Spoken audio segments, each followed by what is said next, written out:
Using XLOOKUP across multiple tabs is very easy to accomplish with Python's library OpenPyXL.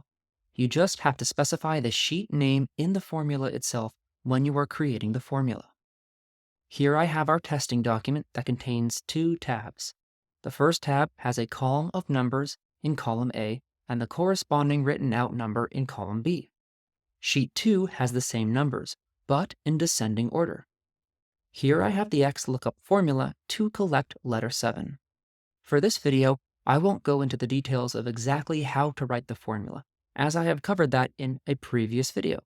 If you are interested in how to implement the formula, please click the link at the top of the video or the link in the description. Looking at my formula, you can see something you wouldn't normally expect. The XLOOKUP arguments lookup array and return array contain sheet 1, followed by an exclamation point. This is Excel's way of stating that these two arrays are located somewhere else in the workbook on a completely different tab. For now, let's remove the formula that is in column B and save and close the document so that we are starting with an empty column. Here I bring the workbook in as WB and I select the worksheet as WS. You'll notice that I am only selecting sheet 2 for this demonstration. I don't actually need sheet 1 because I will not be writing any code that affects it. I will then save the work in the cell below. Here is the cell that applies the XLOOKUP calculation to the entire column of sheet 2. First off, the prepended _XLFN dot is required for the XLOOKUP formula when it is written from Python to Excel. I won't be going into detail of exactly why that's needed here, but you can check out a video that explains the reasoning behind this.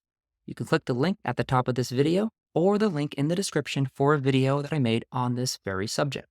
Before this demonstration, I am using a for loop to iterate through a range of numbers. I start with the number 1, and I use the max row attribute of the worksheet to designate when the for loop should stop. I add 1 to that number because the range function does not include the second number within the loop. So if I'm looking to loop from 1 to 7, which represents the range of cells that I have, I must state we need to loop in a range from 1 through 8.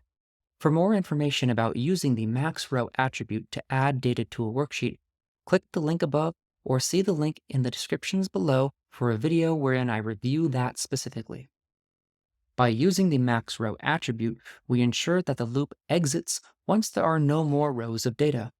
Each iterating variable is called row in our case here, so I am selecting each row as they iterate up one by one, and I'm making sure the value that I'm trying to match is also increasing, so that the row value of column A in sheet 2 matches somewhere in the lookup array and the return array located in sheet 1.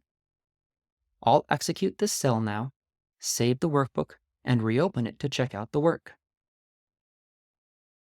And here you can see sheet 2 now has the XLOOKUP function appropriately applied to display the correctly written out number for each number based on the contents of sheet 1.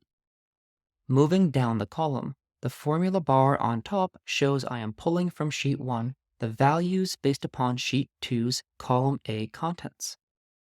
So it's actually quite easy. All you need to do is write out the XLOOKUP function, ensuring the lookup array and the return array are searching on the table in another tab of your Excel document.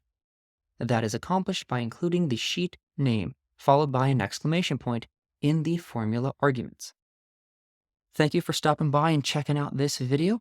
Please let me know in the descriptions if it was useful.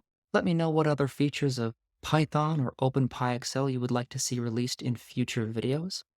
If you found it helpful, please do give it a thumbs up. It really helps other people find these resources. And don't forget to hit subscribe so that you can know when the next video drops.